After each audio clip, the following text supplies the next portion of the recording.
जिम्मेदार पुलिस अधिकारियों की लापरवाही के चलते सामान्य व्यक्ति शरण में जातिवादियों में ओम प्रकाश रेगर को आत्महत्या के लिए मजबूर किया है। बता दें कि भीम आर्मी ने चंद्रशेखर आजाद ने प्रशासन को जिम्मेदार अधिकारियों की निलंबन और इसके खिलाफ कार्रवाई की मांग की है।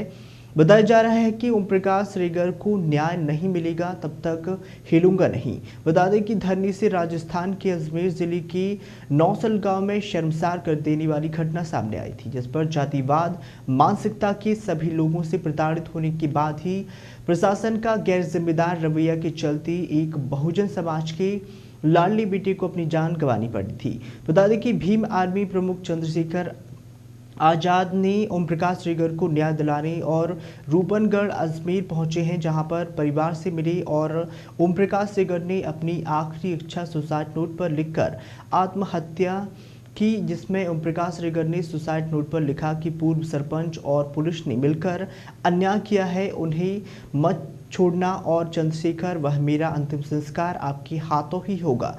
इस मामले को लेकर पीड़ित परिवार के साथ ही धरने पर बैठे हैं और भीमसेना चीफ चंद्रशेखर और आरएलपी पुखराज गर्ग भी बैठे हैं। लेकिन याद रखो, माइक से तेज कर दो आवाज। माइक बंद नहीं करना, ये अन्याय बंद करना है। और फिर कह रहा हूं, जय भीम, जय भीम, जय भीम। ये लोकतंत्र है। आप इधर उधर सब जगह घूमो, कोई नहीं कुछ आपको न्याय देगा। आप मेरा आपसे वादा है, जैसे आप कल डटे थे आप डट जाओ, और मैं गारंटी देता हूं कि डीएम भी आएगा और सीएम भी आएगा। वो नहीं सुन रहे हमारी, तो हम क्यों सुने उनकी? नहीं, मेरी फिर मैं कह रहा हूं ना, हम संवैधानिक परिस्थितियों को, समस्याओं को समझने वाले लोग हैं। ये हमारे वो नालायक है तो हम भी नालायक हो जाए।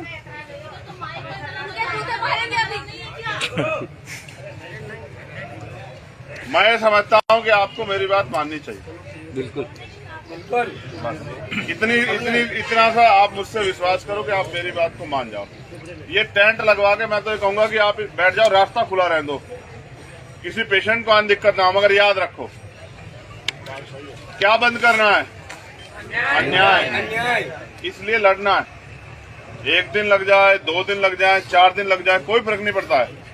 ज्यादा से ज्यादा क्या होगा, हमारे बच्चे तो रोटी के बगैर रह जाएंगे, हमारे पशु तो रह जाएंगे। अगर 1 दिन से ज्यादा बात बढ़ेगी तो पशु भी यहीं ले आएंगे, तो बच्चों को भी यहीं ले आएंगे। और इतने कमजोर नहीं हमारे लोग की रोटी नहीं जुटा सकते हैं। मैं रूपनगढ़ के लोगों से कहना चाहता हूं, इनकी रोटी की व्यवस्था तो कर लोगे? इनकी रोटी में तो चूक नहीं कर पाओगे?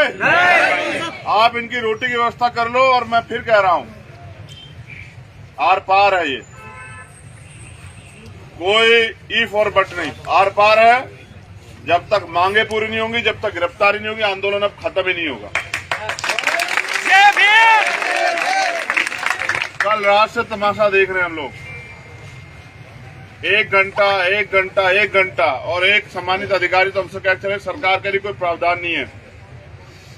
इस सरकार को भी देखेंगे, इस सरकार के अन्याय को भी देखेंगे, इस सरकार की गुलामी को भी देखेंगे, और आपके रिश्तेदारों सामंतियों को भी देखेंगे। और वर्दी पहन के जो चाटुकार घूम रहे हैं, ईमानदार लोग अपनी जगह है, लेकिन जो चाटुकार घूम रहे हैं उनको भी देखेंगे। और याद रखो, सरकारें बदलेंगी, ये कमजोर लोग ताकतवर भी होंगे और तुम्हें जवाब भी देना पड़ेगा। ये लोकतंत्र है, अंतिम व्यक्ति को जवाब देना पड़ेगा।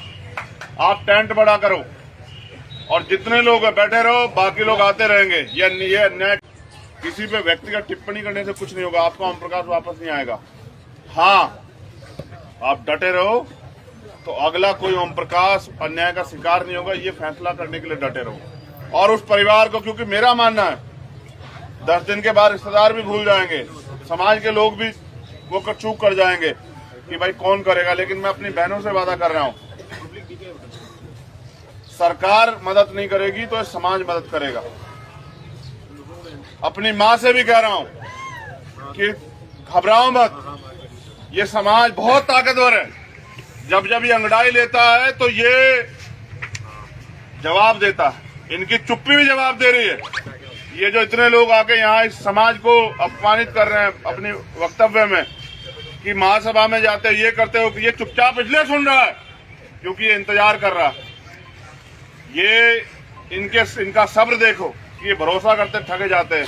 मैं इस समाज की हिम्मत की दाद देता हूं, मगर मैं फिर कह रहा हूं कि वो जो लोग अन्याय को समर्थन करें उनका समझौता ना करो, उनका साथ मत दो। और जो अन्याय के खिलाफ लड़ रहे हैं, महेंद्र जैसे लोग, मटरू जैसे लोग और वो तमाम लोग जो कल से यहाँ मोर्चा लेके, यहाँ रूपनगढ़ के लोग, मैं उनका धन्यवाद देता हूँ। अपने सगे भाई के उसमें नहीं जाता आदमी, यहाँ समाज के लिए आप बैठे हो, मैं आपका धन्यवाद देता हूँ। ये गलत कह रहे हैं कि आप ताकतवर नहीं हो। मैं कह रहा हूँ जो घर पे सोना उसको भी शर्म आएगी। आप देखो, आप बैठे रहो, आपकी चीखें जाएंगी वहां तक, आपका दर्द जाएगा वहां तक।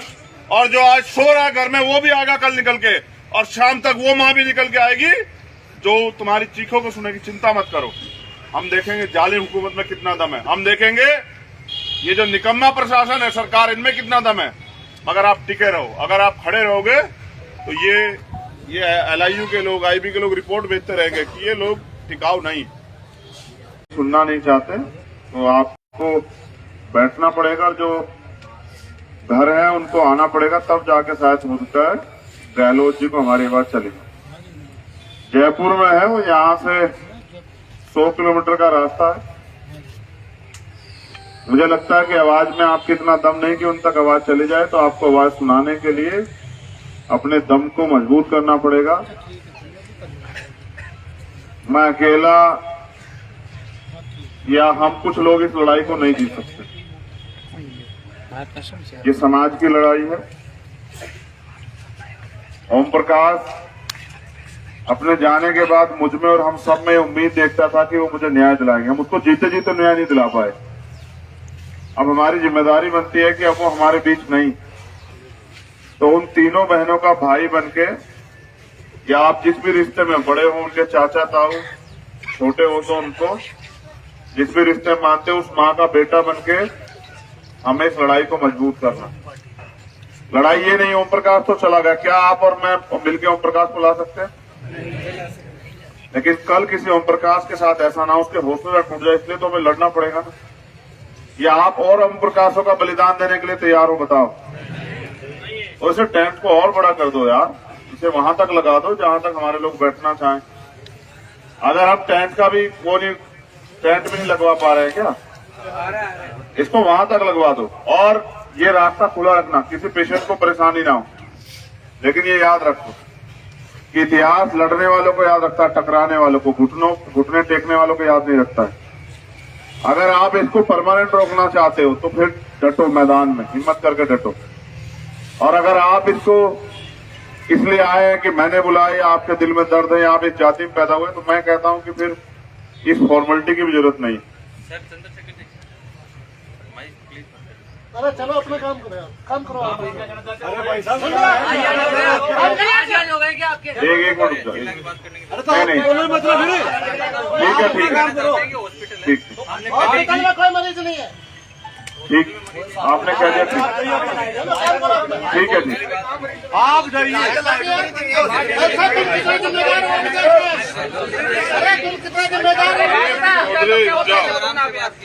ठीक है, हाँ ठीक ठीक, आपने मुझे कह दिया, मैंने सुना। आप चिंता मत, आप हो जाओ यार, आप ये बंद हो जाएगा, आप चिंता मत। ठीक, देखो हम किसी को सताने के लिए यहाँ नहीं,